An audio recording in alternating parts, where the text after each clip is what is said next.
તો આગળ વાત વડોદરાની અંદર ટાટા એડવાન્સ સિસ્ટમ લિમિટેડ દ્વારા વડોદરાના ફાઇનલ એસેમ્બલી લાઇન ફેસિલિટીમાંથી પ્રથમ એરબેઝ C-295 એરક્રાફ્ટનું રોલ આઉટ કરવામાં આવ્યું। ભારતમાં કોઈ ખાનગી કંપની દ્વારા સંપૂર્ણ મિલિટરી એરક્રાફ્ટ તૈયાર કરવામાં આવ્યું હોય તેવી આ પ્રથમ ઐતિહાસિક ઘટના છે।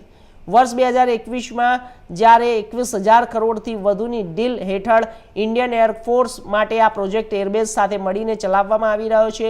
આ પ્રોજેક્ટ અંતર્ગત 16 પ્લેન સ્પેનથી આવશે, જ્યારે બાકીના 40 વિમાન વડોદરાની ટાટા ફેસિલિટીમાં જ બનશે। દેશનું પહેલું મિલિટરી એરક્રાફ્ટ સપ્ટેમ્બર 2026માં મિલિટરીમાં સામેલ થશે।